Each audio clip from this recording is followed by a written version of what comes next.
9월 넷째 주 은항 소식입니다. 오늘 주일 오후 예배는 오후 2시 목장 모임으로 대신합니다. 목자들께서는 비전센터 로비에 비치되어 있는 목장 VIP 작정 카드를 가져가 주시기 바랍니다. 목원들과 VIP를 작정하시고 10월 12일 주일까지 로비 제출함에 제출해 주시기 바랍니다. 다음 주일 오후 예배는 추석 명절을 맞이하여 가정 예배로 드립니다. 추석 명절 예배 순서지는 비전센터 로비에 비치되어 있습니다. 오늘 주일 1, 2, 3부 예배 시 성찬식이 있습니다. 2부 예배 시 중고등부에서 함께 예배를 드립니다. 예배 좌석이 조정될 경우 배려와 양해 부탁드립니다. 오늘 주일 3부 예배 시 대만 단기 선교 파송이 있습니다.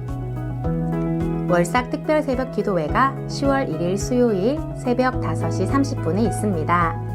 은항가족 3대가 총동원되어 하나님의 말씀으로 시작되는 복된 10월 되시기 바랍니다.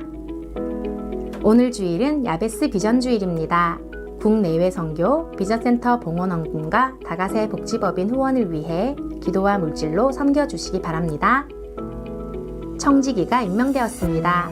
교회를 위해 열심히 봉사할 수 있도록 성도님들께서는 함께 기도해 주시기 바랍니다. 애찬 안내입니다. 봉사자들은 2부 예배 후 12시까지 팀별로 식당에 오셔서 봉사해 주시기 바랍니다. 가정예배를 드리시고 가정예배 봉투에 기도 제목을 적어 제출하시면 담임 목사님께서 한 주간 기도해 드립니다. 가정예배 헌금은 다음 세대 장학금으로 쓰입니다. 가정교회 사역원에서 주관하는 평신도를 위한 가정교회 세미나가 10월 24일부터 26일까지 2박 3일간 부천 내일을 여는 교회와 분당 성시교회에서 있습니다. 신청 기간은 10월 3일 금요일까지입니다. 참석을 원하시는 분은 각 병원 담당 교육자에게 신청해 주시기 바랍니다. 오늘 처음 방문해 주신 분들을 환영합니다. 예배 후 인도자와 함께 3층 새가족실로 가시면 교회 안내와 등록을 도와드리겠습니다. 지난주 등록한 새가족을 환영합니다. 우리 은항교회에 잘 정착할 수 있도록 성도님들의 많은 기도와 관심 부탁드립니다. 지금까지 은항 소식이었습니다. 한 주간도 하나님과 동행하며 승리하시길 바랍니다. 우리의 소원은 주님의 소원은 우리가 이루자.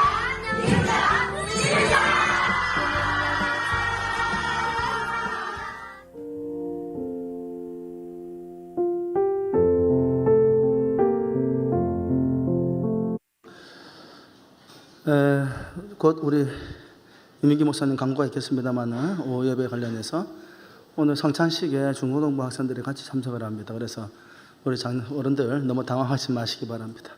유민기 목사님 나와서 오후에 있을 우리 목장 모임에 대한 광고 있겠습니다.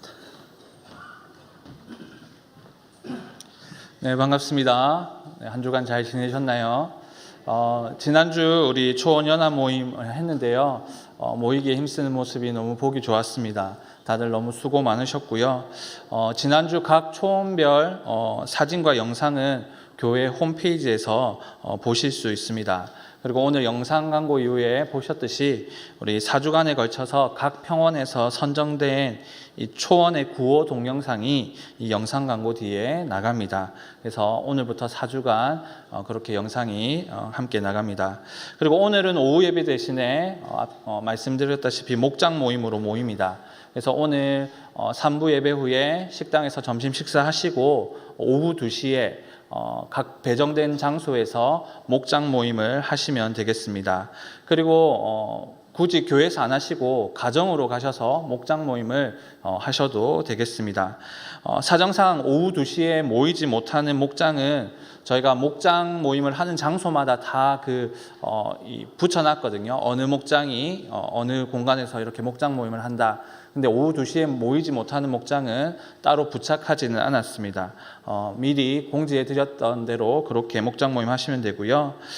목장 모임 장소를 신청하지 않은 목장, 그리고 주중에 목장 모임을 한 목장은 본당에서 식사하시고 또 모여서 목장 모임을 진행해 주시면 되겠습니다. 그리고 목장 모임 하시고 난 다음에 꼭 인증사진 찍으셔서 담당 평온 교육자에게 보내주시길 바라겠고요. 오늘 목장 VIP 작정 카드가 나갑니다. 저희 로비에 보면 이렇게 비치되어 있는데요. 이번에 저희가 VIP를 작정하는 것은 개인이 하는 게 아니라 목장에서 함께 작정합니다. 그래서 목자들께서 이 종이를 꼭 오늘 챙겨주시고요.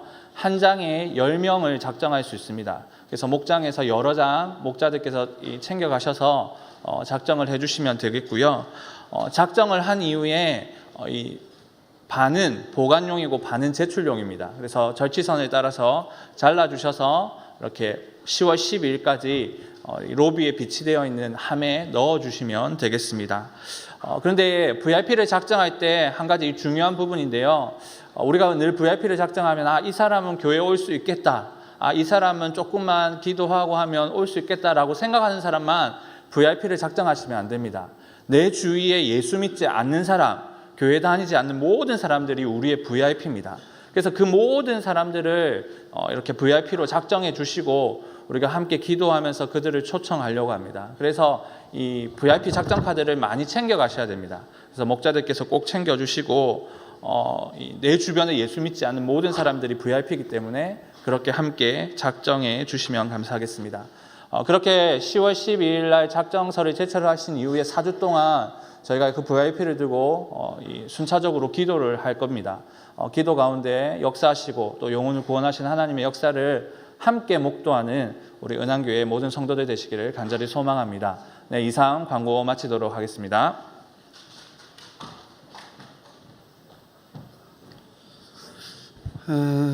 다른 광고들 주보와 영상 광고 참조하시고 어제 결혼식에 많은 분들이 먼 거리임에도 참석해서 축하해 주셔서 감사합니다. 우리 가족들을 대신해서 미리 감사 말씀드리고요. 앞으로도 교회에 또 기쁜 일, 슬픈 일이 있을 때 함께 참여함으로 함께 하나님 나라를 세워가는 우리 은한교회 공동체가 되기를 바랍니다. 다른 광고들 주보를 참조하시고 우리 다 함께 일어서셔서 예배의 부름으로 하나님 앞에 나가도록 하겠습니다. 하울링이 좀 생깁니다. 잡아주십시오. 문들아 너희 머리를 들지어다. 영원한 문들아 들릴지어다. 영광의 왕이 들어가시리로다. 영광의 왕이 니시뇨 만군의 여호와께서 곧 영광의 왕이시로다. 아멘.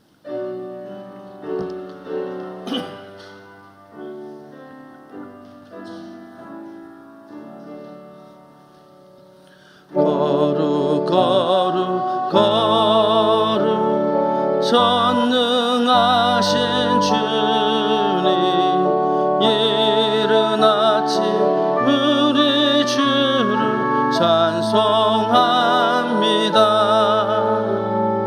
거룩 거룩 거룩 자비하신 주님 성삼위일체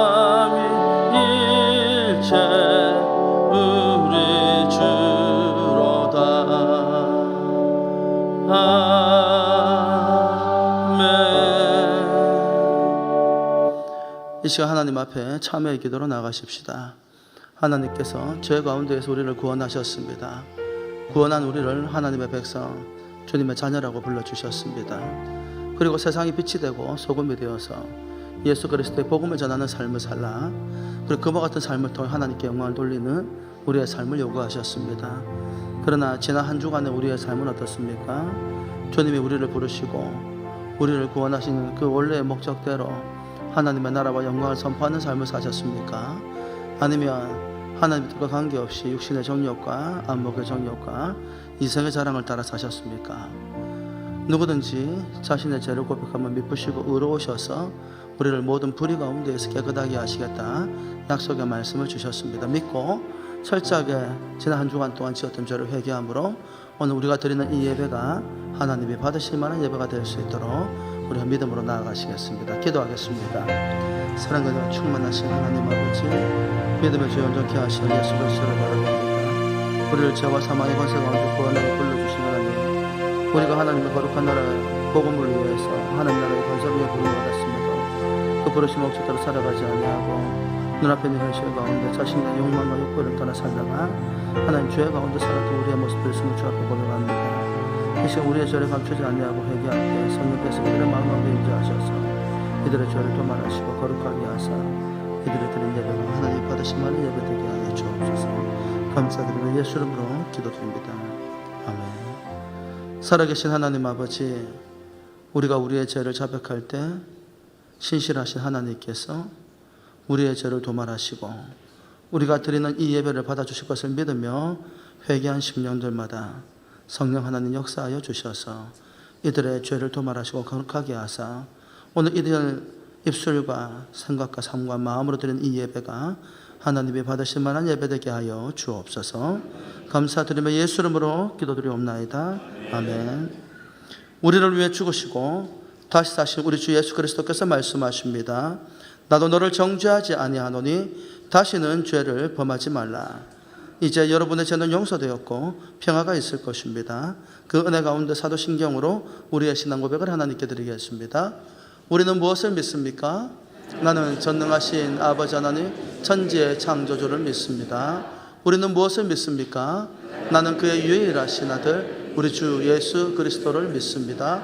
그는 성령으로 잉태되어 동정녀 마리아에게서 나시고 본디오 빌라도에게 고난을 받아 십자가에 못 박혀 죽으시고 장사된 지 사흘 만에 죽은 자 가운데서 다시 살아나셨으며 하늘에 오르시어 전능하신 아버지 하나님 우편에 앉아 계시다가 거기로부터 살아있는 자와 죽은 자를 심판하러 오십니다. 우리는 무엇을 믿습니까? 나는 성령을 믿으며 거룩한 공교회와 성도의 교제와 죄를 용서받는 것과 몸의 부활과 영생을 믿습니다. 아멘. 자리에 앉으시고요. 찬송가 96장입니다.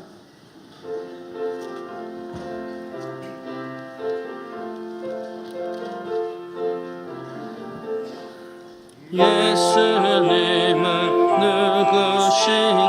우는 자의 위로와 없는 자의 풍성이며 전한 자의 높음과 잡힌 자의 녹임 되고 우리 기쁨 되시네. 예수님은 누구신가? 약한 자의 강함과 눈먼 자의 빛이시며 병든 자의 고침과 죽은 자의 부활되고 우리 생명 되시네. 예수님은 누구신가? 주한 자의 정함과 죽을 자의 생명이며 죄인들의 중보와 멸망자의 구원되고 우리 평화 되시네. 예수님은 누구신가? 온외의 머리와 온 세상의 구주시며 모든 왕의 왕이여 심판하신 주님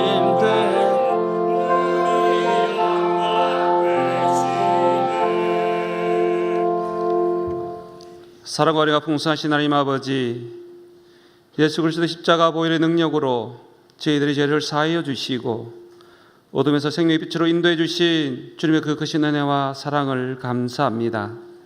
이 시간 신령과 진정으로 예배드리게 하시고 저희들의 예배를 통해 영광받아 주옵소서.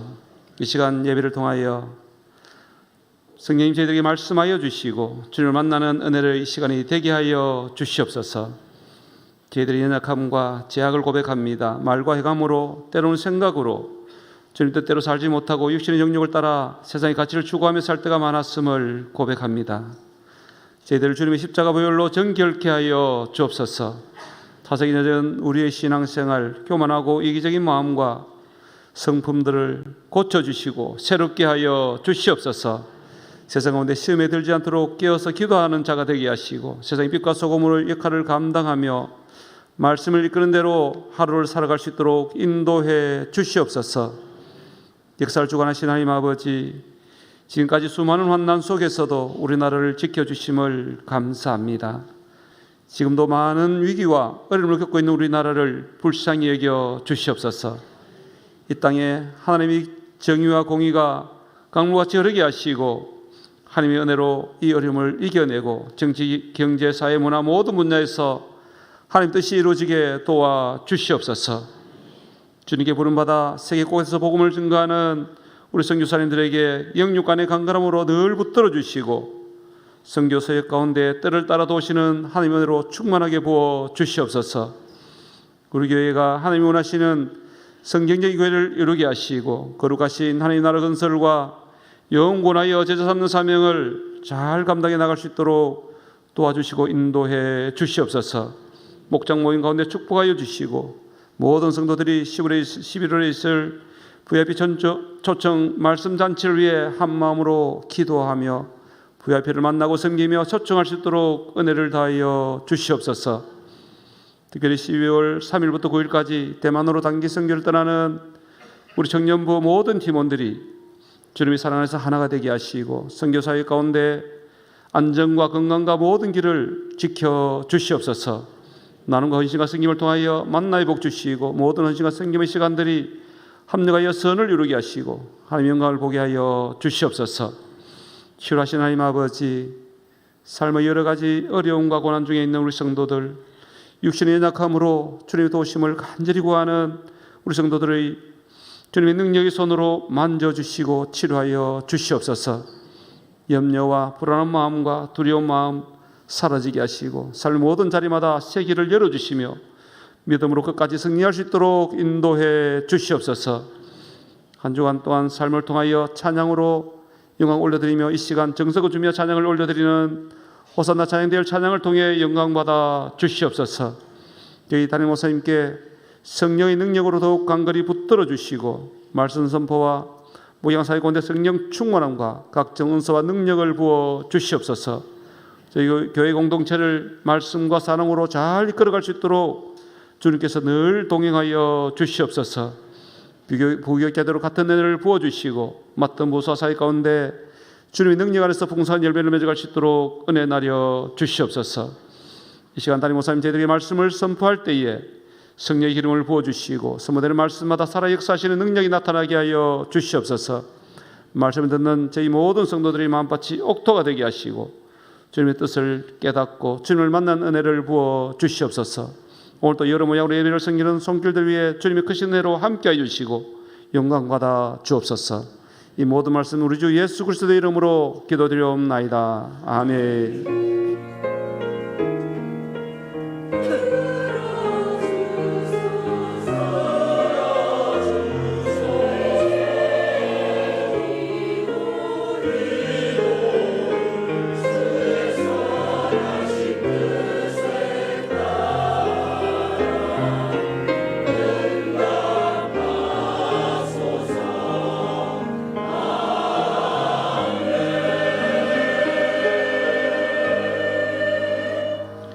이 시간 우리에게 이르시는 하나님의 말씀은 요한복음 1장 35절부터 51절 말씀 가운데 40절부터 51절까지 말씀을 함께 보겠습니다.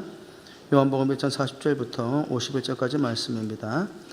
요한의 말을 듣고 예수를 따르는 두 사람 중에 하나는 시몬 베드로의 형제 안드레라. 그가 먼저 자기의 형제 시몬을 찾아 말하되 우리가 메시아를 만났다 하고, 메시아는 번역하면 그리스도라. 데리고 예수께로 오니 예수께서 보시고 이르시되 내가 요한의 아들 시몬이니 장차 게바라 하리라 하시니라. 게바는 번역하면 베드로라. 이튿날 예수께서 갈릴리로 나가려 하시다가 빌립을 만나 이르시되 나를 따르라 하시니, 빌립은 안드레와 베드로와 한 동네 벳세다 사람이라. 빌립이 나다나엘을 찾아 이르되 모세가 율법에 기록하였고 여러 선지자가 기록한 그 일을 우리가 만났으니 요셉의 아들 나사렛 예수니라. 나다나엘이 이르되 나사렛에서 무슨 선한 것이 날 수 있느냐? 빌립이 이르되 와서 보라 하니라. 예수께서 나다나엘이 자기에게 오는 것을 보시고 그를 가리켜 이르시되 보라, 이는 참으로 이스라엘 사람이라 그 속에 간사한 것이 없도다. 나다나엘이 이르되 어떻게 나를 아시나이까? 예수께서 대답하여 이르시되 빌립이 너를 부르기 전에 내가 무화과 나무 아래 있을 때에 보았노라. 나다나엘이 대답하여 대답하되 랍비여 당신은 하나님의 아들이시요 당신은 이스라엘의 임금이로소이다. 예수께서 대답하여 이르시되 내가 너를 무화과 나무 아래에서 보았다 함으로 믿느냐. 이보다 더 큰 일을 보리라.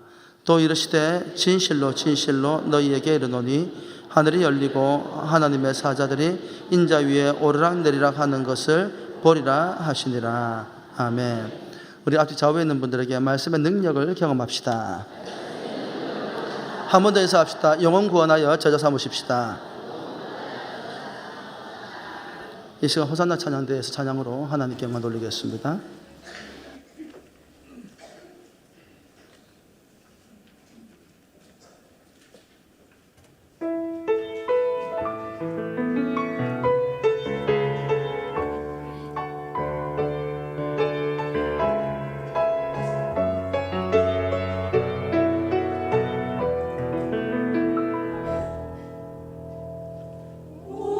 오늘도 하루를 살아가네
주님께 박수 올려드리겠습니다. 감사합니다. 사랑하는 성도 여러분, 예수님 믿으십니까? 그럼 여러분들은 예수님의 제자입니까? 그리고 아무 말이 없네요. 여러분은 예수님의 제자입니까? 근데 그렇게 고백을 하시는데 진짜 우리가 예수님의 제자인지 오늘 이 시간 한번 살펴보기를 원합니다. 여러분, 주님의 부르심에는 반드시 목적이 있습니다. 아멘 하시죠? 오늘 본문은 그 부르심의 목적이 무엇인지를 우리에게 선명하게 말씀해 주십니다. 예수님께서 왜 한 인생을 부르시는 겁니까? 제자로 삼기 위해서라는 것입니다. 그런데 제자가 되는 길이 쉬워요, 어려워요? 쉽지 않다, 그렇게 말합니다. 우리는 지난주에 그 사실을 잠깐 살펴보았습니다. 예수님께서 세례 요한이 많은 이들에게 세례를, 정확히 말하면 침례죠. 물에 담궜다가 빼는 거니까 침례를 주는 곳으로 나오셨습니다. 그 모습을 보고 세례 요한은 성령의 감동으로 말미암아 예수님께서 메시아 되심을 선포했습니다. 보라, 세상 죄를 지고 가는 어린 양이다, 그렇게 이제 선포한 거지요. 하지만 죽음을 목전에 두고 제자들을 보내어서 예수님께서 메시아가 맞는지를 물어봅니다. 이유가 무엇입니까? 그가 기대했던 메시아의 모습과 예수님의 모습이 달랐기 때문이라는 것입니다. 세례 요한조차도 하나님의 백성들이 억압과 착취 가운데에 고통받는 현실을 대단히 마음 아파하고 있었습니다.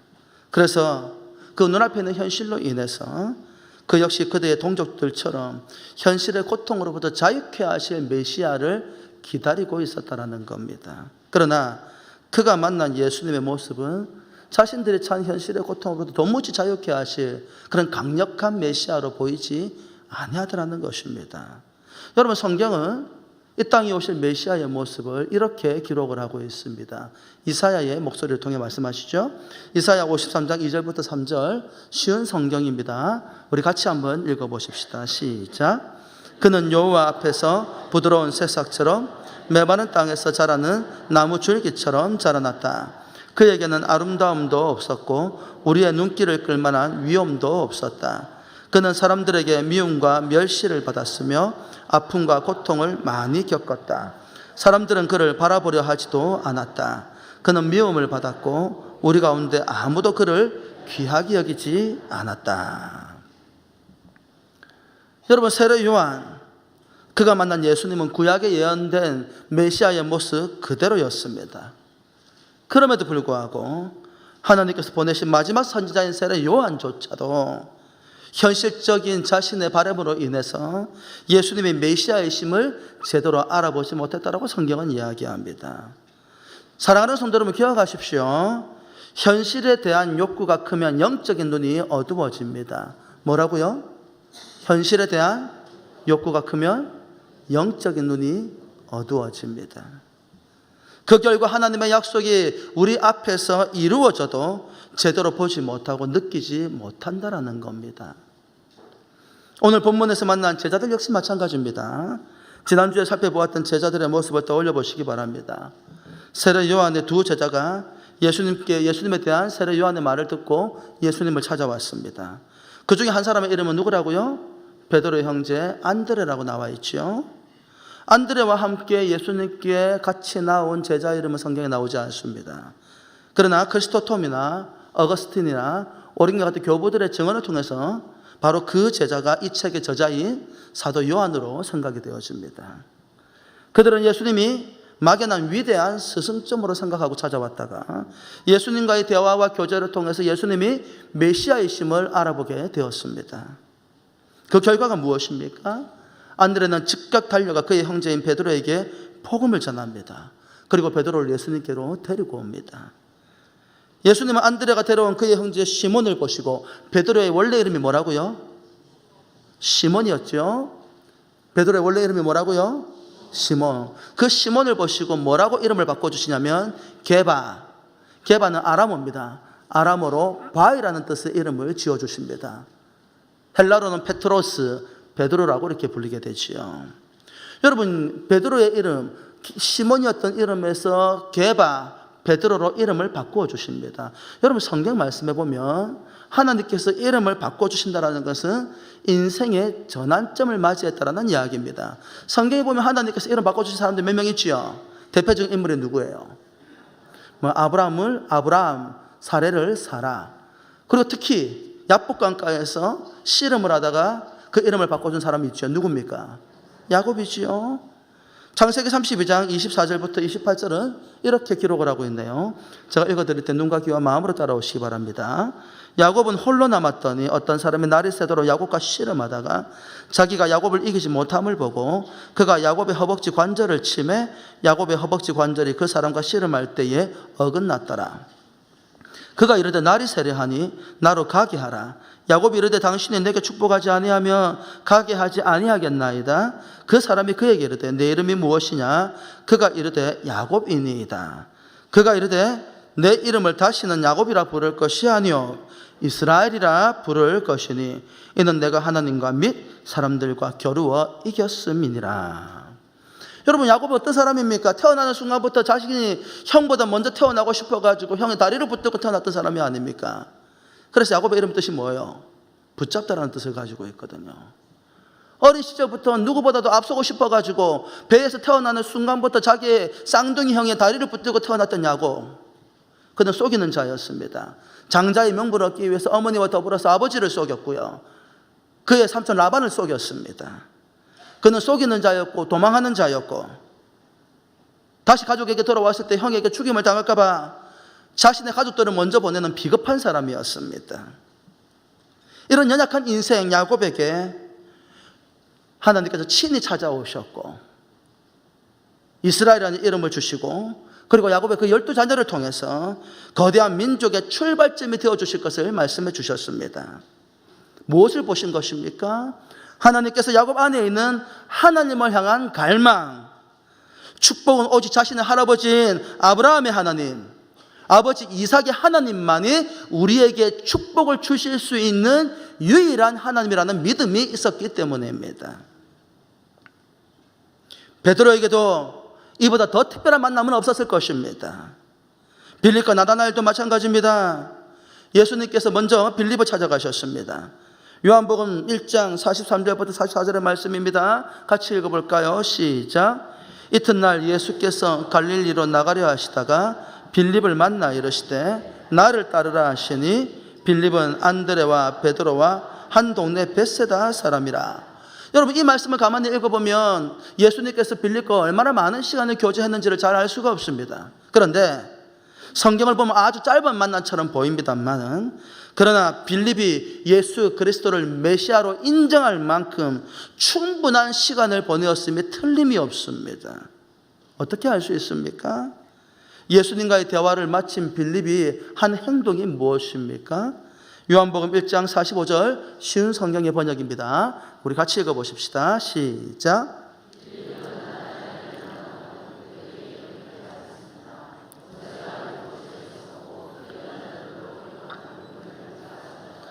나사렛 사람 요셉의 아들 예수님이 바로 그분이시다.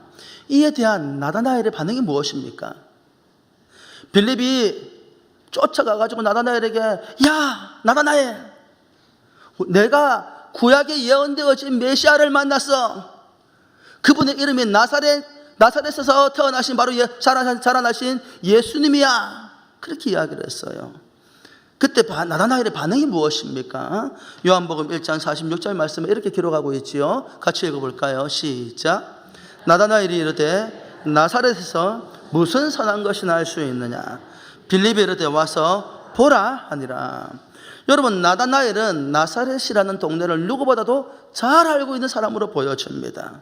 한마디로 말하면 위대한 사람이 나올 만한 동네가 아니라는 것입니다. 우리말로 하면 뭐가 되겠어요? 장님에서 무슨 선한 것이 날 수 있겠어?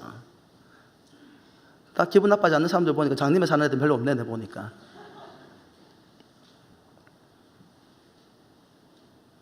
자기는 현실적으로 나사렛을 누구보다 잘 알고 있다는 겁니다.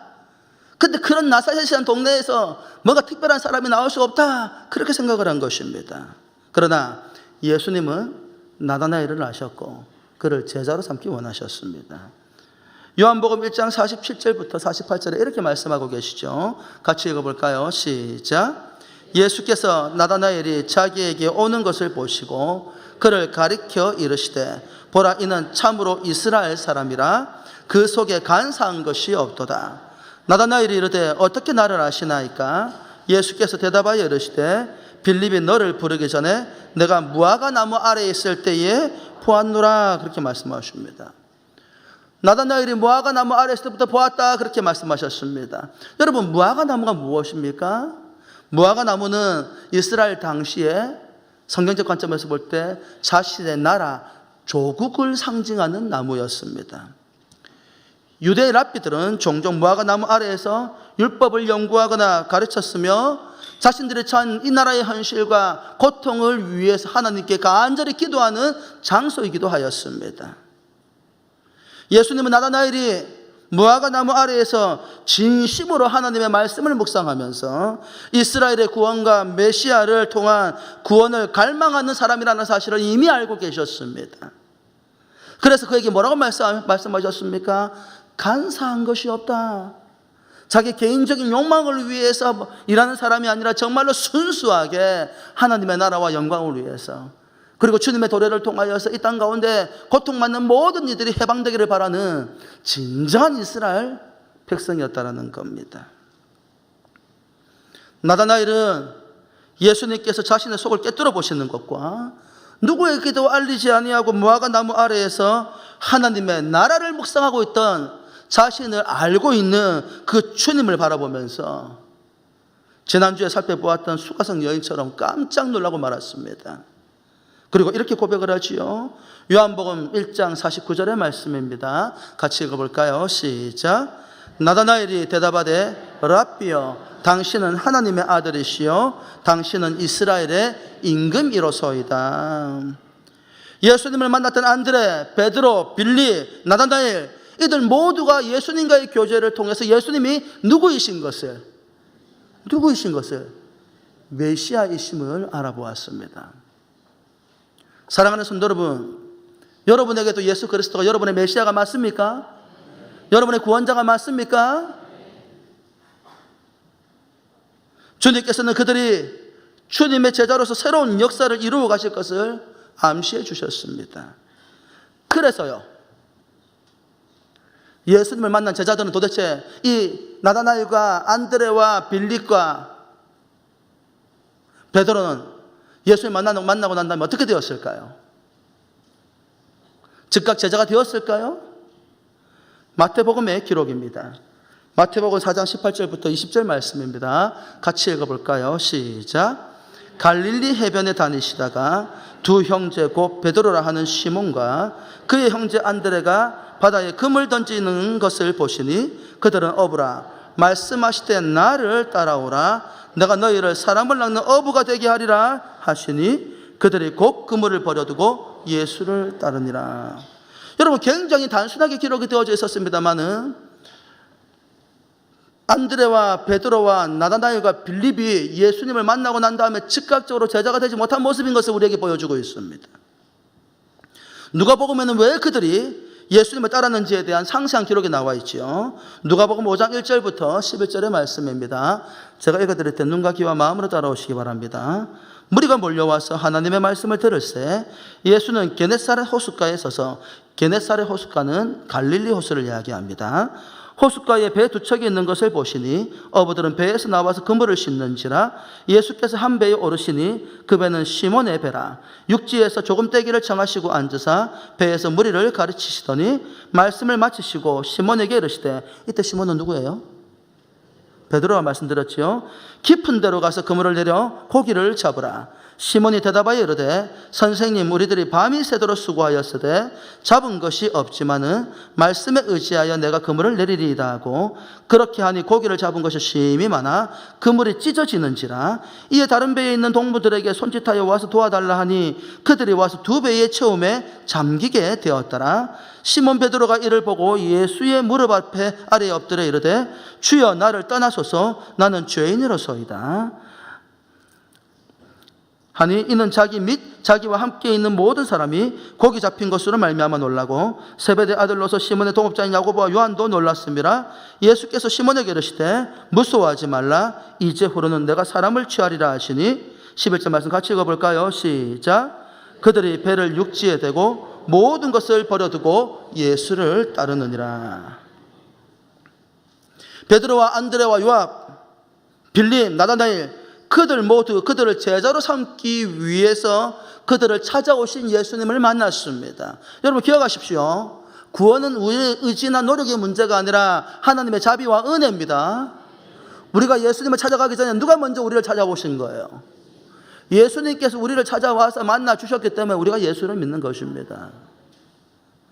베드로와 안드레와 빌립과 요한, 나다나엘 그들 모두를 주님께서 제자로 삼기 위해서 먼저 찾아와서 오셔서 그들을 만나 주신 것입니다. 그러나 그들은 바로 예수님의 제자가 되었다. 성경은 그렇게 이야기하지 않습니다. 오히려 예수님을 만나고 예수님의 메시아이심을 알아보고도 그들은 어디로 돌아갔다? 먹고 살기 위해서 생업의 현장으로 돌아갔다. 성경은 우리에게 그렇게 이야기합니다. 여러분 이유가 무엇입니까?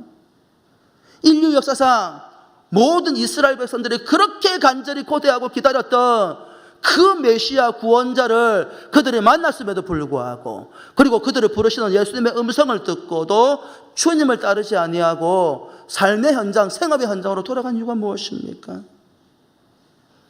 그들은 예수님께서 메시아라는 사실을 인정했지만 자신들의 삶과 연관시켜서 생각하지 않더라는 것입니다. 예수님께서 그들을 찾아와 만나주신 목적을 제대로 알지 못했다라는 것입니다.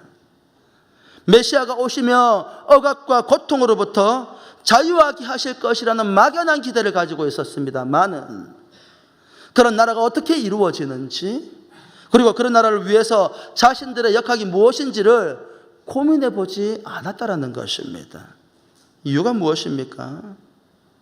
그들에게는요 하나님의 나라보다도 지금 자신이 처한 현실에서 먹고 사는 문제가 더 중요했기 때문이라는 거예요. 뭐라고요? 무엇보다도 하나님이 이루어 가시기를, 주님께서 이루어 가기를 원하시는 그 하나님의 나라보다도 먹고 사는 문제가 더 중요했다라는 겁니다. 그래서 성경에 기록된 메시아를 만나고도 주님을 따르지 아니하고 생업의 현장으로 돌아가 버렸습니다. 예수님과 제자들 사이에 어떤 대화가 오고 갔는지 성경은 기록하고 있지 않습니다. 하지만 저와 여러분의 만남을 통해서도요, 우리가 매주마다 주일날 만나기도 하고 새벽기도 시간에 만나기도 합니다. 이런 만남을 통해서 우리는 유추해 보게 됩니다. 사랑하는 성도 여러분, 주일마다 새벽마다 서영년 목사가 뭐라고 고함을 지르고 떠들고 있던가요? 에? 하나님의 말씀에 귀를 기울이고 하나님께 여러분의 전 인생을 헌신하는 삶을 살라고 매주마다 이야기하지 않던가요? 그래서요, 그 다음에 여러분들은 주님을 따르는 삶을 살아가고 있습니까? 주님께 헌신하는 삶을 살아가고 있습니까? 아니면 부자 청년처럼 근심하며 집으로 돌아갔습니까? 왜 메시아 대신 예수 그리스도를 만나고도 전적으로 주님을 위해서 헌신하지 못한 것입니까?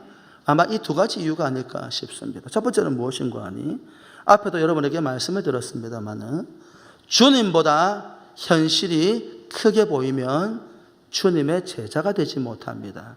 뭐라고요? 주님보다도 현실이 더 크게 보이면 주님의 제자가 되지 못합니다.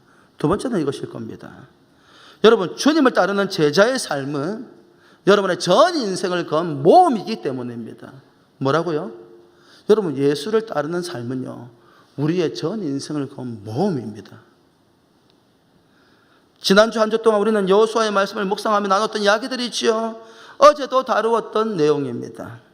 민수기 13장과 14장에는 출애굽 1세대가 가나안 땅을 정복하는 일에 실패하는 모습을 우리가 그동안 계속해서 반복해서 살펴보았습니다. 어제도 말씀을 드렸습니다만 이전에 제가 이 말씀을 볼 때마다 출애굽한 1세대가 너무너무 이해가 안 되는 거예요. 고개 들어 나를 봐요. 아이들아, 그 밑에는 아무것도 없다. 너의 손하고 핸드폰만 보일 뿐이다. 여기서 이야기했더니 저기서 고개를 들더라. 참 희한한 조화속입니다. 여러분, 저는 출애굽한 1세대가 왜 하나님의 말씀을 믿지 못해가지고 가나안 땅에 들어가지 않았는지 제가 이번 주에 들어오기 전까지 이해가 안 되는 거예요. 여러분, 출애굽한 1세대들이 본 게 도대체 뭡니까? 400년 동안 노예 생활하고 있던 그 애굽 땅 가운데에서 10가지 재앙을 내려가지고 하나님께서 그들을 그 애굽에서 벗어나게 하시는 위대한 능력을 경험하지 않았습니까? 여러분, 출애굽한 1세대들이 본 게 뭡니까? 쫓아오는 애국 군대 앞에서 하나님께서 홍해를 가르셔가지고 그 땅을 마르게 하시고 그들을 건너가게 하시고, 그래서 이스라엘 백성들이 홍해를 건너가고 난 다음에 제일 먼저 본 게 뭐라고요? 자기들을 뒤따라오던 애국 군사들의 시체가 해변가에 널브러져 있는 모습을 보았다라고 성경이 이야기하지 않습니까? 그것만 보았습니까? 마실 물이 없어가지고 겨우 물을 찾았는데 마라의 쓴물을 만났습니다. 그런데 그 쓴물을 누가? 하나님께서 단물이 되게 하셔서 200만에 가까운 민족들의 목마름을 해결해 주셨습니다. 그뿐입니까? 또다시 목이 마를 때에 반석에서 물이 나게 하심으로 백성들의 목마름을 채워주셨습니다. 배가 고프다고 아우성을 칠 때에 하늘에서 만나와 메추라기를 보내어 주셔서 그들의 목마름과 그들의 배고픔을 여러분 하나님께서 해결해 주셨습니다. 그러기만 하셨어요? 가나안 땅에 들어가지 못하고 있는 그 이스라엘 백성 앞에 그들의 삶 가운데 임재하고 계시는 하나님의 구름기둥과 불기둥이 여전히 눈앞에 보이고 있는 그런 상황 가운데 놓여져 있었다는 것입니다. 여러분, 질문입니다. 저와 여러분 가운데서 그중에 단 한 가지라도 기적을 경험했으면 우리 신앙생활 어떻게 할까요? 아무 말이 없네. 지금 제가 나열한 그런 기적들 가운데 한 가지만 우리가 제대로 경험을 해보아도 우리가 뜨겁게 신앙생활 하지 않겠습니까? 그런데 그렇게 수없이 많은 기적을 경험하고도 도대체 왜 가나안 정복을 실패한 것입니까? 12정탐꾼이 경험한 가나안은 하나님의 말씀하시는 대로 모든 것이 풍족해 보였습니다. 민수기 13장 23절부터 27절의 말씀입니다. 같이 읽어볼까요? 시작.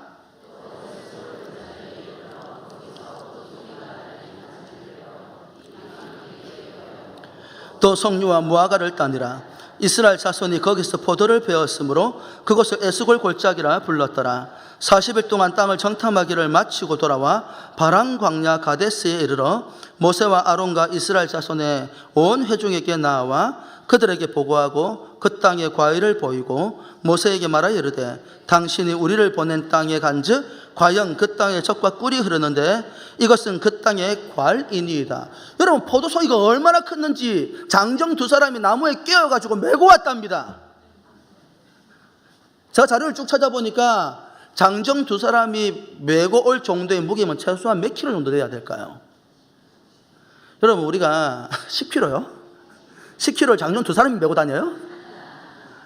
우리가 마트에 가면 쌀이 5킬로짜리도 있고 10킬로짜리도 있고 20킬로짜리도 있습니다. 제가 20킬로짜리 들어보니까 저 혼자 들고 가겠더라고요.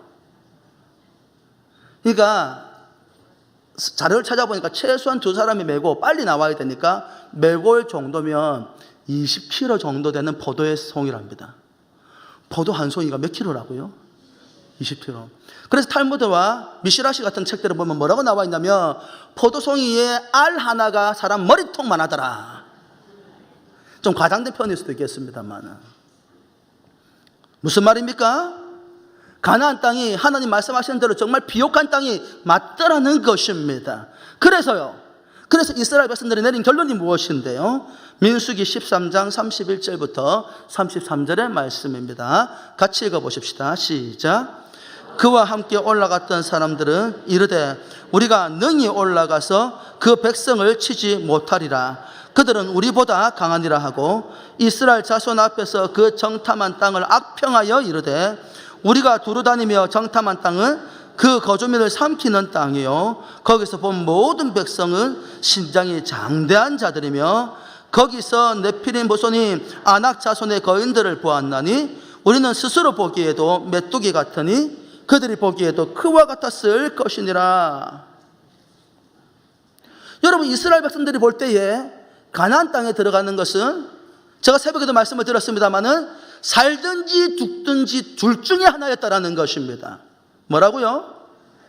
여러분, 칼럼에도 실려 있습니다마는 사느냐 죽느냐, to be or not to be, that is question. 유명한 이야기죠. 왜 살든지 죽든지 둘 중에 하나입니까? 그 땅을 차지하겠다라는 하나님의 말씀이 사실이면 들어가 사는 것이고, 만일 들어갔는데 하나님의 말씀이 사실이 아니면 무슨 일이 벌어지는 겁니까? 무슨 일이 벌어지는 거예요? 전쟁을 치르러 들어간 사람들 자신들만 죽는 것이 문제가 아니고 따라왔던 가족들과 그의 모든 식솔들이 비참하게 죽임을 당하거나 노예로 전락할 수 있는 그런 형편이었다라는 것입니다.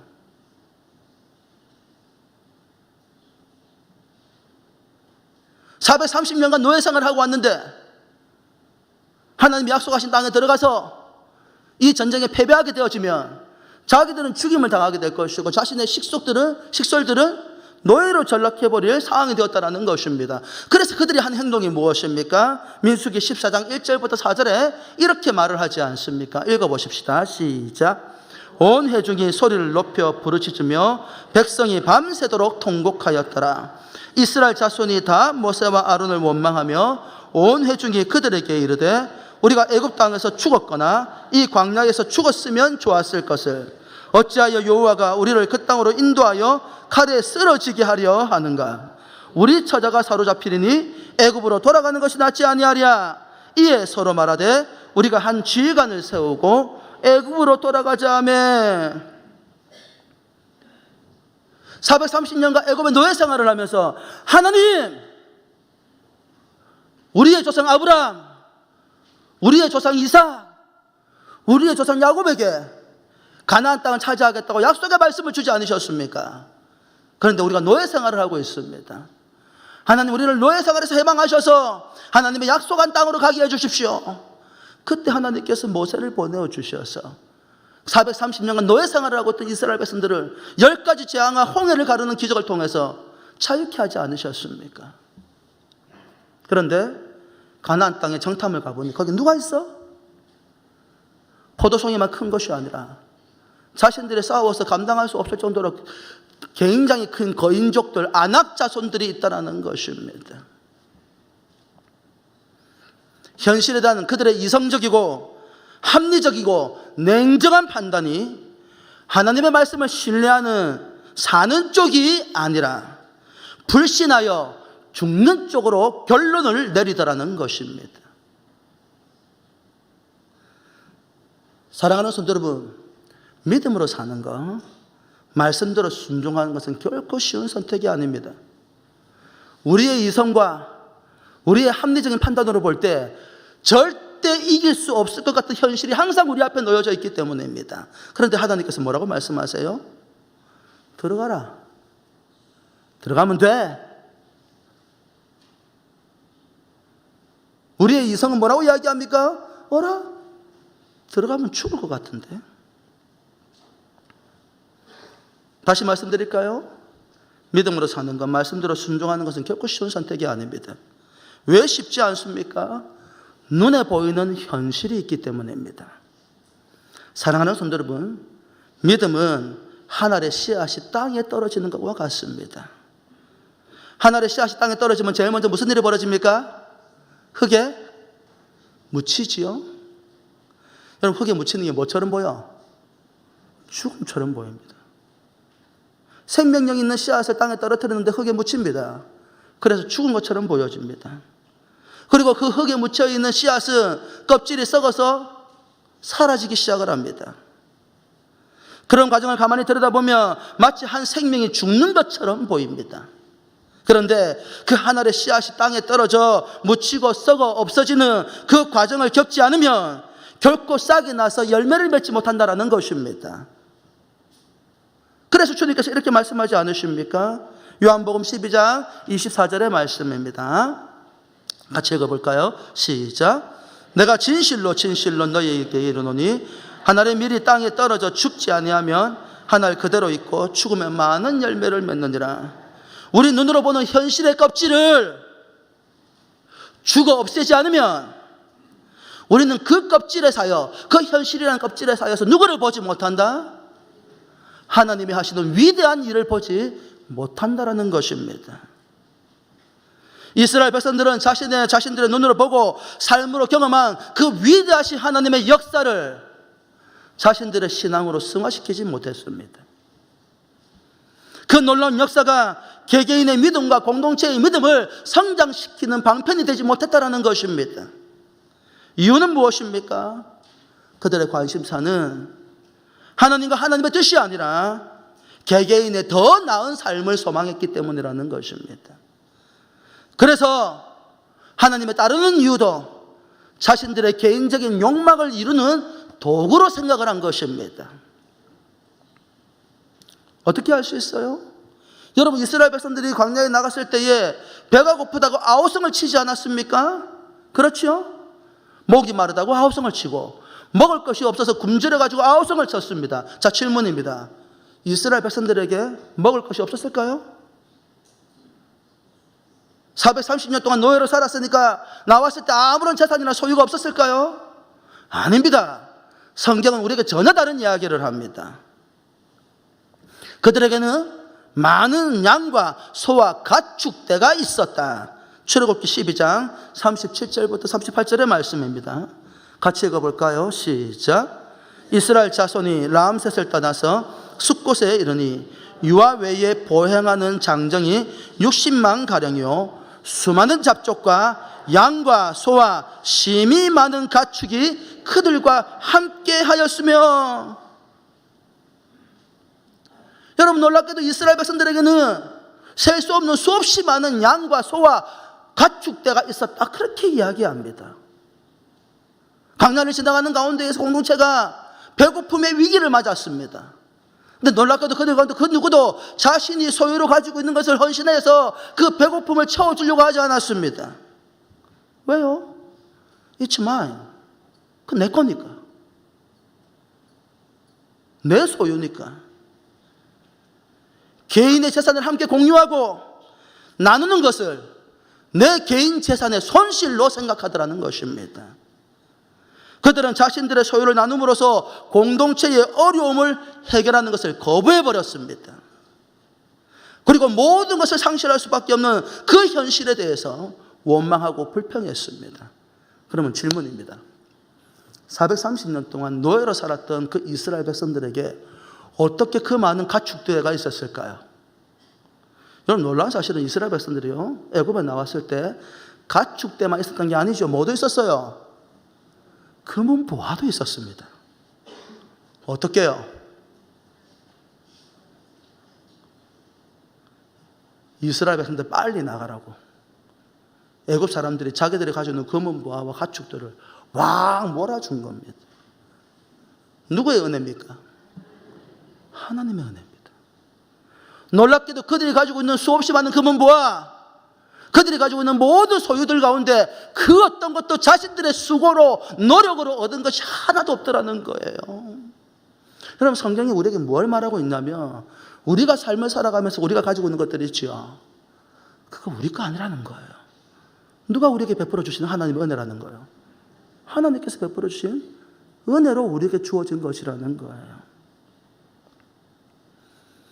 그럼에도 불구하고 현실의 어려움에 처했을 때 그들은 자신이 가지고 있는 소유를 가지고 함께 그 어려움을 헤쳐나가려고 하지 않았습니다. 이기적인 욕망들이 그들의 삶을 사로잡고 있었습니다. 모든 것을 채우시고 해결하실 능력이 하나님을 그들의 눈으로 목격하고도 그들은 그 하나님을 자신들의 하나님으로 생각하지 못했습니다. 자신들의 것을 빼앗기고 잃을지 모른다는 두려움이 그들의 삶을 덮어버렸습니다. 그 결과 그들의 입술에는 원망과 불평만 가득하게 된 것입니다. 물질과 현상이 우상이 되어버린 경우입니다. 하나님은 이런 이들에게 약속하신 땅에 들어갈 자격을 빼앗아 버리셨습니다. 민수기 14장 22절부터 23절의 말씀입니다. 같이 읽어볼까요? 시작.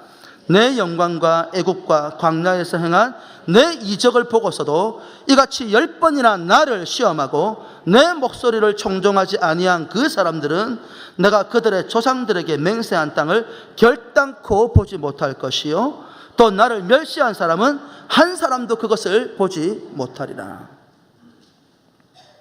20세 이상 나온 장정의 수가 60만 명이라고 했는데 여호수아와 갈렙 외에는 하나님의 약속의 땅에 아무도 들어가지 못했습니다. 예수님으로부터 부름받은 제자들 역시 마찬가지였다라는 것입니다. 주님의 부르심을 하나님의 나라를 위한 제자의 부르심으로 받지 못했다라는 것입니다. 설사 그 부르심을, 그 주님의 부르심을 그와 같은 제자의 삶의 부르심으로 인지했다 할지라도 자신들에게 주어진 현실의 벽, 먹고 사는 문제에 이 염려의 벽을 넘어가지 못하더라는 것입니다. 부르심을 받았지만 무엇을 선택했다? 그리스도의 제자가 되는 길보다도 현실에 안주하는 삶에 머무르는 선택을 했다는 겁니다. 그들은 주님과의 두 번째 만남을 통해서 비로소 현실의 벽을 넘어 그들의 전 인생을 주님께 헌신합니다. 예수님의 복음을 전하는 참된 제자의 길을 선택한 것입니다. 사랑하는 성도 여러분, 여러분에게 질문을 던져봅니다. 여러분은 지금 어느 단계에 있습니까? 주님을 만났지만 현실에 머물러 계십니까? 아니면 주님을 위해서 여러분의 전 인생을 헌신하는 제자의 삶을 살아가고 있습니까?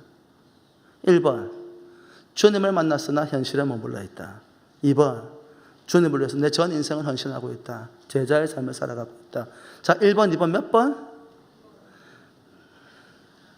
그겁니다. 예수님을 믿지만 현실에 머물러 조금 더 앞으로 나아가지 않는다고 한다면 여러분은 예수를 만났지만 누구는 아니다. 예수님의 제자는 아닙니다. 제자는 현실의 벽과 두려움을 넘어 하나님의 약속을 믿고 여리고에 들어가는 사람들입니다. 놀랍지요? 출애굽한 1세대들은 그 여리고의 현실의 벽 앞에서 한 발짝도 나아가지 못하고 하나님을 모세를 원망하고 아론을 원망하고 여호수아와 갈렙을 죽이려고 하였습니다.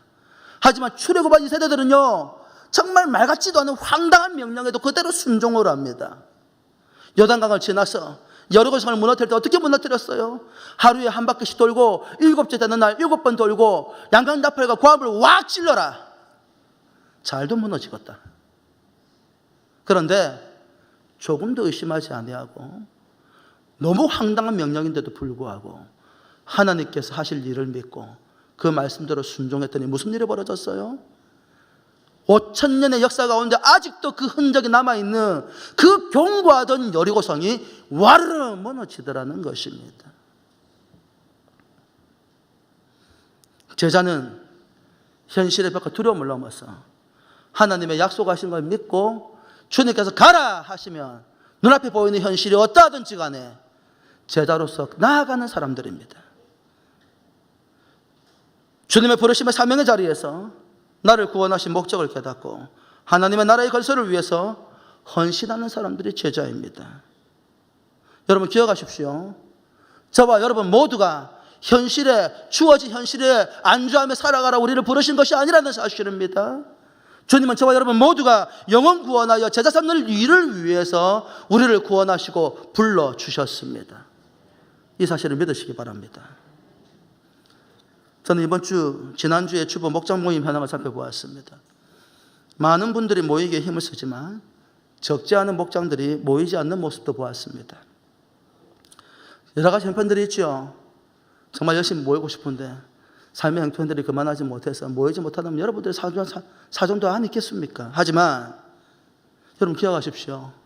때를 얻든지 못 얻든지 모이기에 힘쓰라 하신 분은 누구십니까? 우리 하나님이십니다. 때를 얻든지 못 얻든지 모이기에 힘쓰고 복음을 전하는 일에 힘을 쓰셔야 합니다. 목원들이 모이지 않는다고 한다면 우리 총목자 모임할 때 말씀드린 것처럼 목자 목녀라도 함께 모이셔서 그 자리를 지키셔야 합니다. 나는 목자 나 혼자만 있는데요. 그럼 혼자라도 그 자리를 지키십시오. 앞에 살펴보았잖아요. 하늘의 미랄이 떨어져 썩어 죽으면 그 하나님의 멸화를 통해서 많은 열매를 내게 하시겠다. 우리는 현실을 보지 말아야 합니다.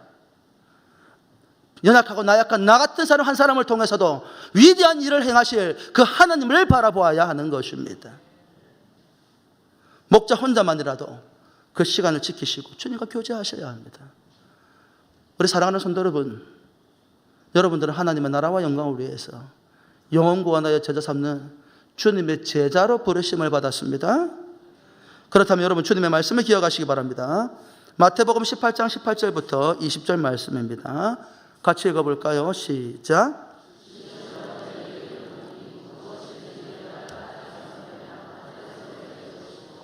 무엇이든지 땅에서 풀면 하늘에서도 풀리리라.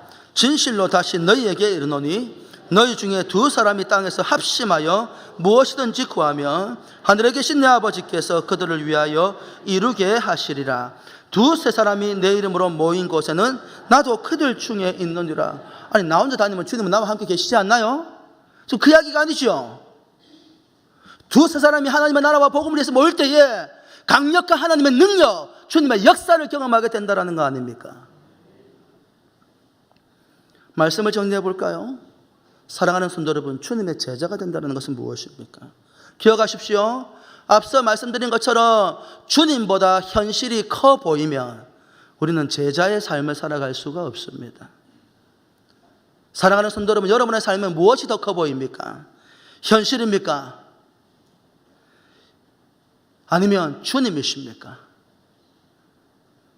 우리에게 주님이 삶의 목적이 되고 목표가 되면 우리는 현실을 벽을 넘어 주님의 말씀에 순종할 수 있습니다. 그러면 반드시 우리는 살아계신 하나님의 능력을 경험하게 될 것입니다. 사랑하는 성도 여러분, 여러분들이 무엇을 위해 부르심을 받았는지 깊이 여러분의 삶을 돌아보시기를 주의 이름으로 축복합니다. 두 번째입니다. 여러분, 주님을 따르는 제자의 삶은요, 여러분의 전 인생을 건 모험입니다.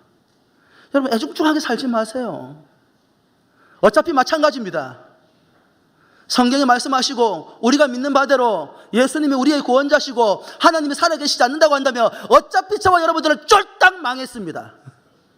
아닙니까?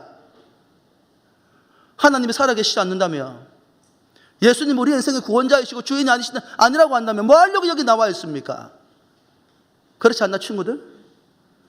주변 지금까지 자고 눈 뜨면 게임하고, 물론 이건 공부 잘 열심히 안 하는 친구들 이야기고 지금 시험 기간이니까 푹 자고 하루 종일 열심히 공부하면 내일 성적이 더 잘 나올 것 같지 않아요? 공감하는 거 보니 공부 열심히 하는구나. 여기 왜 나와 있어요 근데? 하나님이 살아계시고 예수 그리스도가 우리의 구원자 되심을 믿기 때문에 여기 나온 것이 아닙니까? 그렇다고 한다면 사랑하는 성도 여러분, 애중중하게 신앙생활 하지 마시고 여러분의 전 인생을 하나님께 헌신하시기를 주의 이름으로 축복합니다. 무엇을 위해서? 위대하신 하나님의 나라의 건설을 위해서, 영혼 구원하여 제자 삼는 일을 위해서, 모이는 일에 힘쓰고 함께 뜨겁게 기도하고 말씀에 순종하여 믿음으로 나아가는 여러분의 삶이 되시기를 주의 이름으로 축복합니다. 여러분, 주님은 결코 여러분의 인생을 후회하게 하지 않으실 것입니다. 민수기 23장 19절의 말씀입니다. 우리 같이 읽어볼까요? 시작. 하나님은 사람이 아니시니 거짓말을 하지 않으시고 인생이 아니시니 후회가 없으시도다. 어찌 그 말씀하신 바를 행하지 않으시며 하신 말씀을 실행하지 않으시랴. 여러분 기억하십시오. 하나님은 여러분의 인생을 결코 후회하게 하지 않으실 것입니다. 지금까지 잘못된 삶을 살았습니까? 적당히 살았습니까? 괜찮습니다. 오늘부터 우리 주님을 위해서 한번 제대로 살아보십시다. 우리 조용히 눈을 감고 잠깐 주신 말씀을 묵상하며 우리 거룩한 성찬으로 나아가십시다. 사랑하는 성도 여러분, 여러분의 인생의 주인은 누구이십니까? 하나님이십니까? 현실입니까? 여러분은 제자의 삶을 살고 있습니까? 예수님을 만났지만 현실에 안주하는 삶을 살아가고 있습니까? 제자는 예수를 만날 뿐만 아니라 그 주님의 길을 뒤따라가는 사람입니다. 여러분, 성찬의 목적은 무엇입니까? 주님은 성찬을 제정하시고 이 성찬을 통해서 내가 다시 오는 날까지 예수 그리스도의 복음을 선포하도록 하기 위해서 이 거룩한 성찬에 참여하게 하셨다. 주님께서 그렇게 말씀을 하십니다. 지금까지 어떻게 살았던지 간에 앞으로는 주님의 제자의 삶을 살겠다고 결단하는 이 시간 되시기 바랍니다. 기도하겠습니다. 성찬위원들은 나오셔서 선찬식 준비해 주십시오.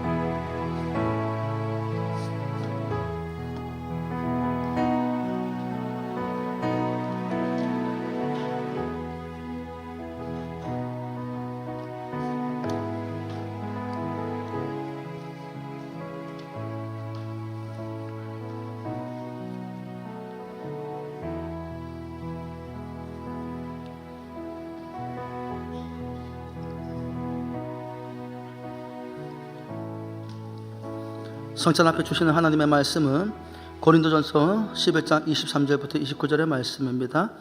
내가 너희에게 전한 것은 주께 받은 것이니 곧 주 예수께서 잡히시던 밤에 떡을 가지사 축사하시고 떼어 이르시되 이것은 너희를 위하는 내 몸이니 이것을 행하여 나를 기념하라 하시고 식후에 또한 그와 같이 잔을 가지시고 이르시되 이 잔은 내 피로 세운 새 언약이니 이것을 행하여 마실 때마다 나를 기념하라 하셨으니 너희가 이 떡을 먹으며 이 잔을 마실 때마다 주의 죽으심을 그가 오실 때까지 전하는 것이니라.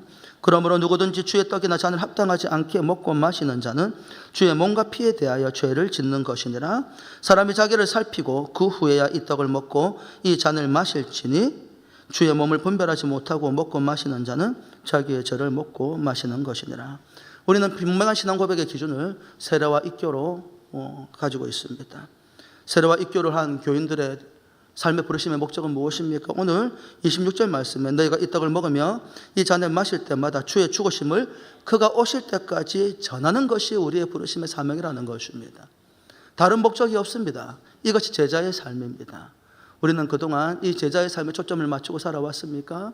아니면 각자의 개인적인 욕망을 이루는 방편으로 신앙을 혹시 그렇게 도구로 생각한 것은 아닙니까? 다시 한번 우리 기도하실 때 우리가 잘못된 생각, 잘못된 방향으로 신앙생활한 것이 있으면 오늘 이 시간 성령께서 역사하셔서 우리의 방향을 바로 잡아주시고 주님을 위해서 온전히 또 제자되어 영혼구원의 제자 삼는 일에 헌신할 수 있도록 우리의 삶을 인도하여 주옵소서. 잠깐 기도하겠습니다. 사랑이 많으신 하나님 아버지, 오늘 이 시간 이 성찬에 참여하는 모든 그리스도의 자녀들이 참된 제자가 되어서 이 떡과 살을 먹고 마심으로 모두가 연합하여 주님의 부르심의 목적을 위해서 헌신하는 복된 인생 되게 하여 주시옵소서. 잘못된 죄악들을 용서하고 용서하신 주님 은혜에 기대어 회개하고 거룩한 심령으로 주님의 부르심의 목적을 다시 깨닫는 시간 되게 하소서. 감사드리며 예수 이름으로 기도드립니다. 아멘.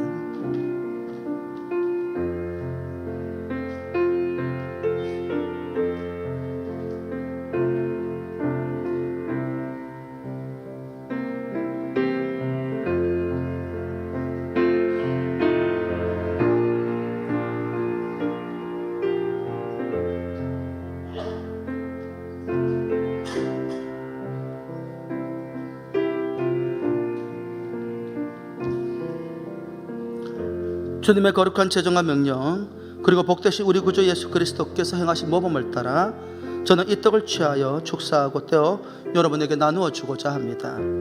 이것은 너희를 위하는 내 몸이니 이것을 행하여 나를 기념하라 하시고 나누시기 바랍니다. 떡을 받으면 드시고 주님께서 왜 우리를 위하여 살찌키시고 피 흘려 주셨는지를 깊이 묵상하시고 주님의 부르심의 목적대로 결단하는 그와 같은 복된 시간 되시기 바랍니다.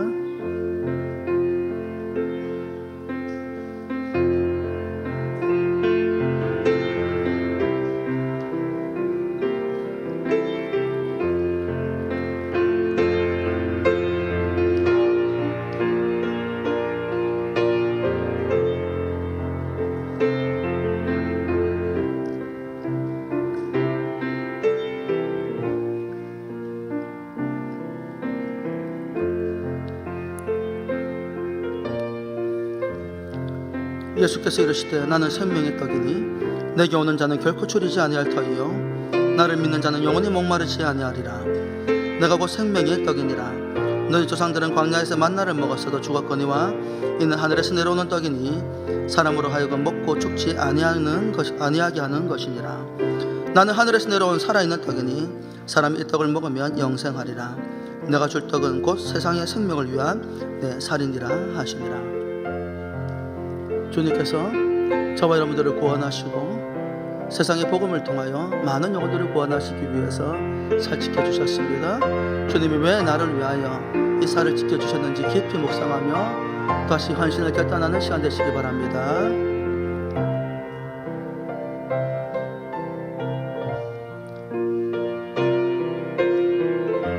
세례를 받으시고 떡을 받지 못하신 분들 계시면 손을 들어 표해 주시기 바랍니다.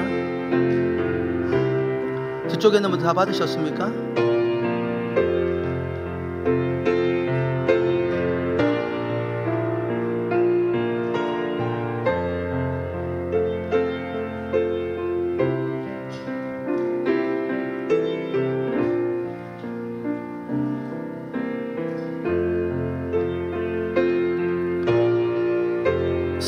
세례나 입교를 받으시고 떡을 받지 못하신 분들은 손을 들어 표해 주시기 바랍니다.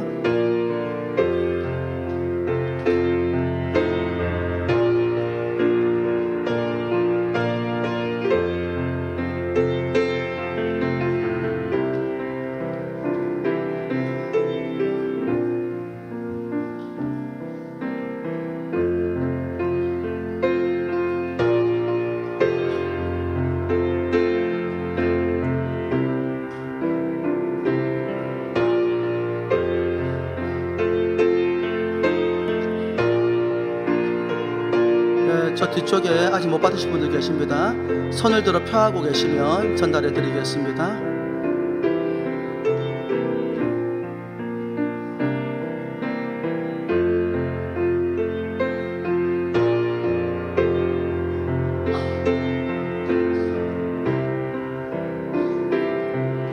그 외의 분들은 조용 눈을 감고 우리의 살 지켜 구원하신 하나님의 은혜를 묵상하시기 바랍니다.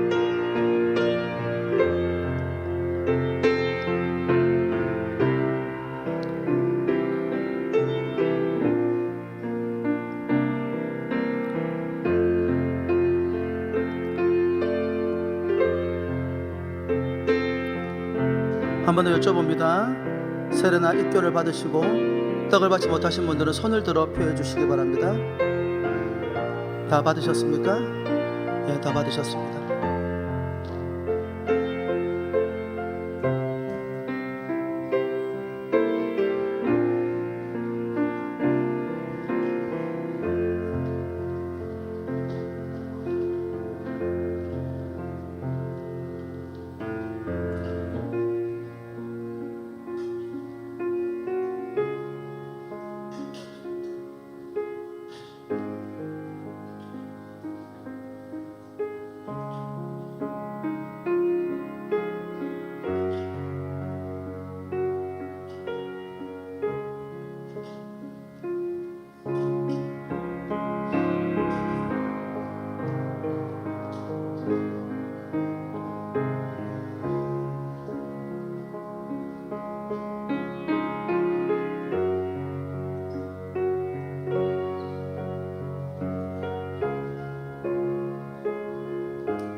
주님의 거룩한 제정과 명령 그리고 복되신 우리 구주 예수 그리스도께서 행하신 모범을 따라 저는 이 잔을 취하여 축사하고 여러분에게 나누어 주고자 합니다.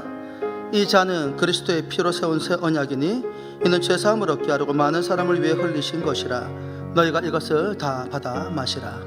나누시기 바랍니다. 잔을 받으시고 드시고 그리고 우리를 위하여 피 흘려 돌아가신 그리스도 예수의 그 헌신과 그 아름다움의 역사가 무엇을 의미하는지 또 나에게 무엇을 요구하는지 깊이 묵상하는 시간 되시기 바랍니다.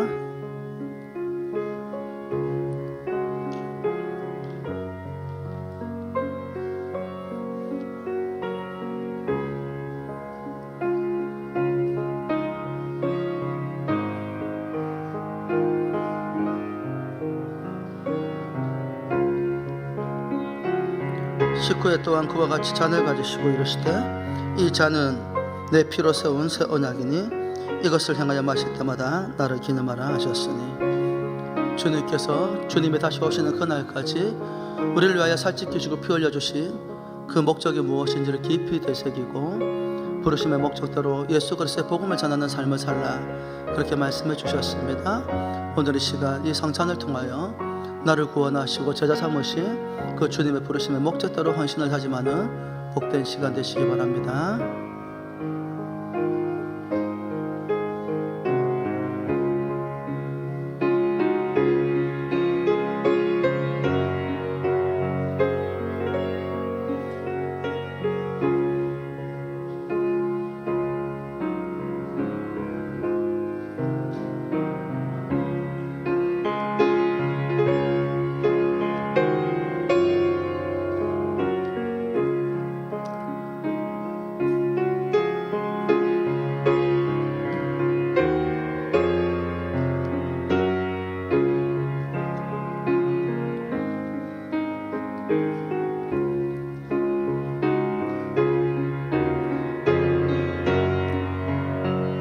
떡과 잔을 받으신 분들은 다른 분들 다 받으실 때까지 조용히 눈을 감고 우리를 위하여 피 흘려 돌아가신 그리스도의 십자가를 묵상하며 그 은혜의 감격에 또 잠기시는 시간 가지시기 바랍니다.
떡을 받으시고 잔을 받지 못하신 분들은 손을 들어 표해 주시기 바랍니다. 다 받으셨습니까? 한 번 더 여쭤봅니다. 떡을 받으시고 잔을 받지 못하신 분 손을 들어 표해 주시기 바랍니다. 네, 다 받으셨습니다.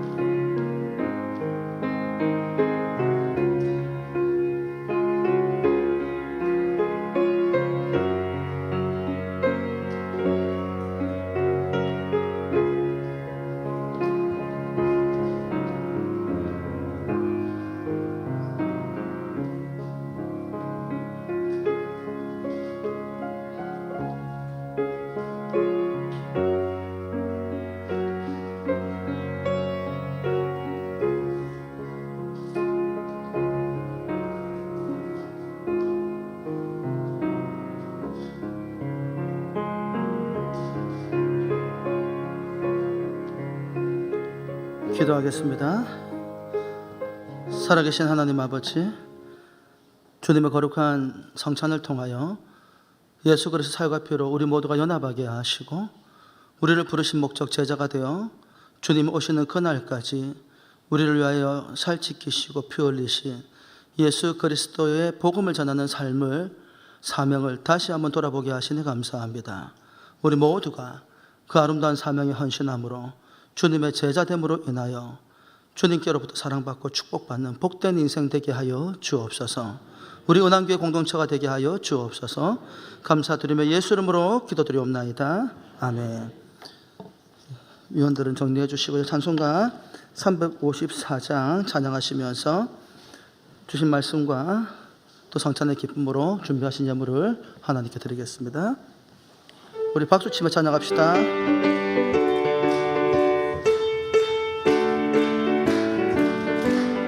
주를 앙모하는 자 올라가 독수리같이 모든 싸움 이기고 근심 걱정 벗으는 올라가 독수리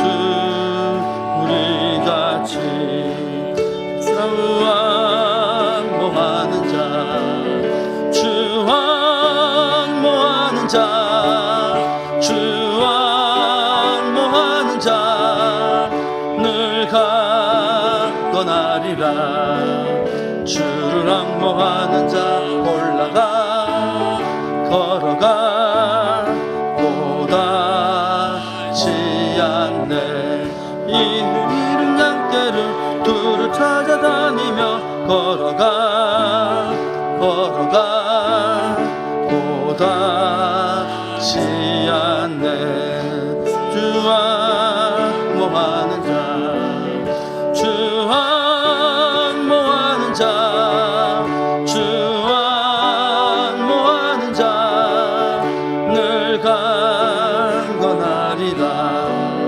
주를 앙모하는 자 달려가 비보지 않네. 선성하늘 향하여 눈유관을 얻도록 달려가 비보지 않네. 주와 모하는 자, 주와 모하는 자, 주와 모하는 자, 늘 강건하리라. 주를 앙모하는 자 올라가 독수리같이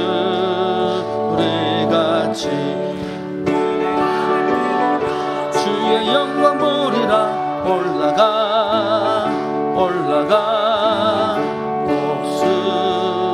독수리같이 주와 모하는 자, 주와 모하는 자, 주와 모하는 자, 늘 강건하리라.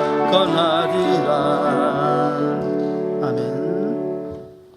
살아계신 하나님 아버지, 우리의 삶의 모든 것이 하나님의 은혜임에 우리에게 허락하신 것들 가운데 귀한 것들을 구별하여 올려드린 손길들 특별히 기억하시고, 하나님 이들이 구별하여 드린 것들 가운데 드려진 것들이 영혼 구원하여 제자 삼는 일로 하나님의 나라를 건설하는 데 쓰임받게 하시고, 이를 위한 주님의 몸된 교회가 든든하게 세워져 가는 일에 하나님 디딤돌이 되게 하시며, 고통받는 이웃들의 삶을 위로하고 또 그들의 삶을 세울 때 그 모든 일들이, 이들의 이름들이 하나님의 나라에 기억되게 하시고 복이 되게 하여 주시옵소서.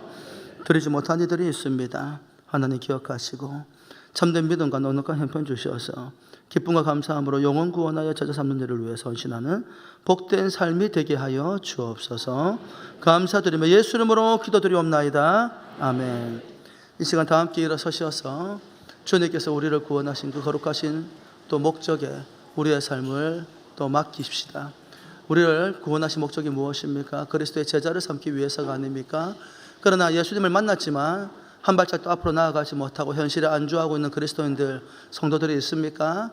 오늘 제가 성령 하나님 우리의 심령 가운데 임재하셔서 이제 안주하던 이 모습에서 벗어나 주님의 제자가 되어서 영혼 구원하여 제자 삼는 일에 온전히 헌신하는, 우리의 삶을 헌신하는 우리 모든 성도들의 삶, 나의 삶이 될 수 있도록 성령의 도우심을 구하며 함께 나아가십시다.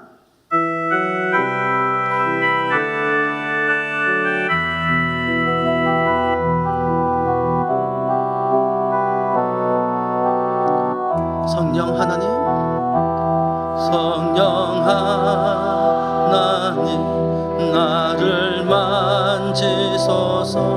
상하고 깨어져 지친 나를 새롭게 하소서.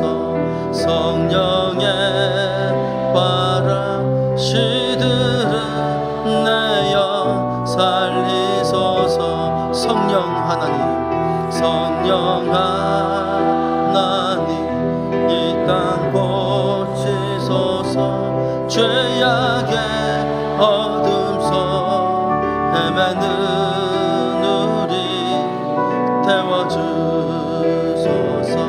성령의 불로 세상 헛됨만 태우소서. 임하소서. 임하소서.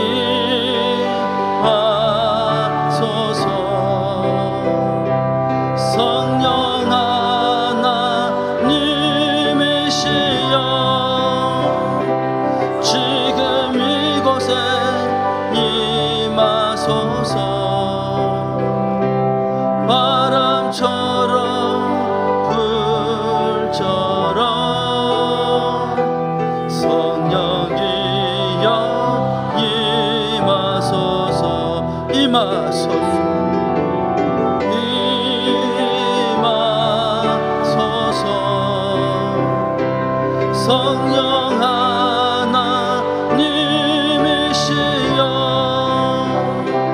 지금 이곳에 임하소서.